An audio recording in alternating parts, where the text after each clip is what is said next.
Halo teman-teman, perkenalkan, nama saya Yosafat Rimbanu. Saya dari Fakultas Pertanian, mengambil jurusan Teknik Pertanian. Pengelolaan perguruan tinggi di era kenormalan baru. Nah, seperti ini karena di zaman atau di kondisi COVID seperti ini, masih dalam kondisi pandemi. Jadi kampus menyikapi mengenai COVID ini adalah dengan perkuliahan online.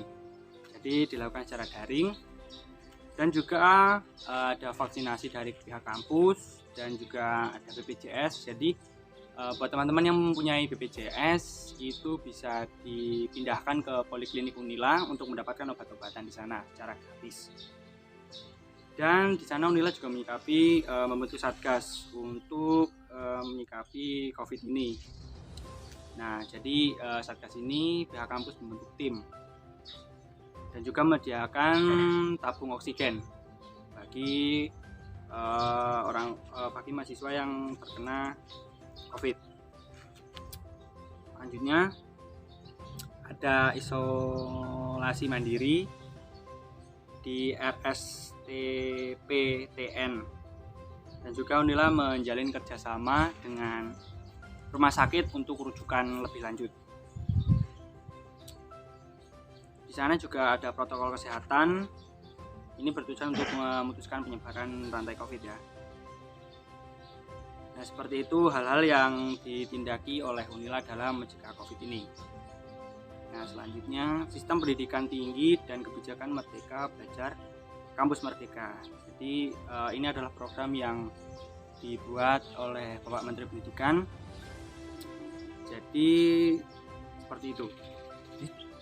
Nah, dalam PKKMB ini juga pihak kampus juga memiliki etika dan norma kehidupan mahasiswa.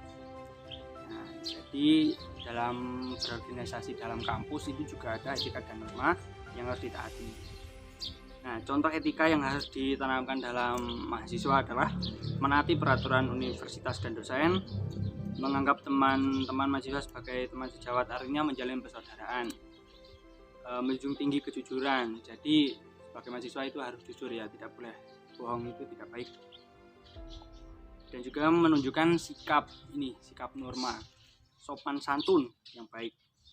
Nah, berpenampilan baik dalam kampus gitu kan. Nggak mungkin ke kampus itu pakai kaos oblong terus celana robek-robek itu kayak gembel.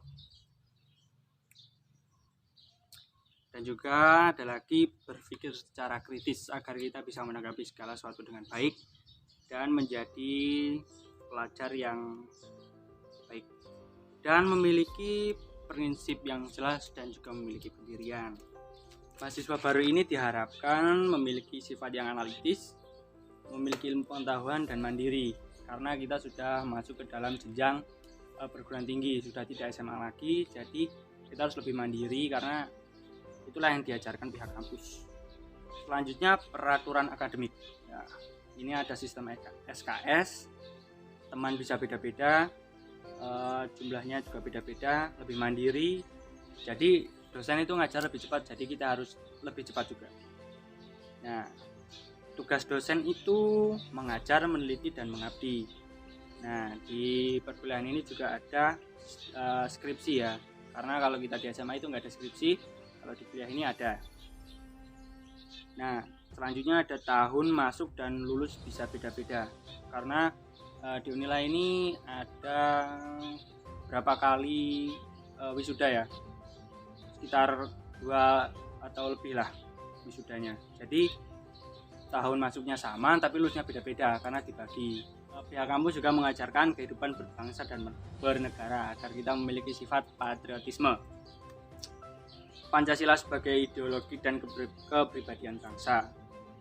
Tantangan nasionalisme yang harus dihadapi adalah berkembangnya fanatisme atau SARA, berkurangnya kesadaran akan sesama ya, kuatnya tekanan globalisasi yang mempengaruhi budaya-budaya, dan kita sering sekali mengkonsumsi politik secara keliru, contohnya saja sebagai hoax gitu ya.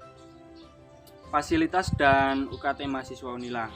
Nah, misinya ini mengembangkan Tridharma perguruan tinggi, mengembangkan FP Unila menjadi organisasi yang besar. Unila juga memiliki fasilitas yang baik untuk mahasiswanya. Contohnya saja ada perpustakaan, ada fasilitas olahraga yang meliputi lapangan, lintasan lari, dan kolam renang. Ada juga asrama bagi mahasiswa, ada 2 unit tower ya. Nah, ada gedung serbaguna juga yang bisa dimanfaatkan mahasiswa untuk keperluan pendidikan atau akademik lainnya. Nah, di sana juga disediakan sudut mahasiswa bagi jam istirahat mahasiswa untuk beristirahat, makan siang, dan juga di sana disediakan wifi. Ada juga lab ya untuk mahasiswa. Nah, untuk materi yang saya suka itu adalah materi mengenai norma-norma yang ada di kampus dan juga mengenai kehidupan berbangsa di sekitaran kampus. Karena itu materi yang cukup menarik bagi saya. Karena saya ini SMA-nya itu IPS, jadi nyambung dengan apa yang saya kerjakan waktu SMA. Proses PKKMB tahun ini menggunakan sistem daring. Itu sama seperti tahun kemarin juga daring karena pandemi ini belum selesai. Jadi ya menyesuaikan lagi dan tetap mengikutinya dengan baik. Untuk pesan dan kesan tidak banyak yang bisa diharapkan dari PKKMB tahun ini ya, karena dilakukan secara daring. Jadi materi yang masuk ke otak itu kemungkinan hanya sedikit karena pertama kita terhalang oleh sinyal. Contohnya saja kemarin waktu saya Zoom itu sulit sekali ya, karena keluar masuk Zoom itu karena sinyalnya putus. Terima kasih, inilah video resume saya yang sudah saya kerjakan dengan semaksimal mungkin, dan terima kasih untuk teman-teman yang sudah menonton, dan kiranya tetap semangat menjadi mahasiswa baru dan salam sehat.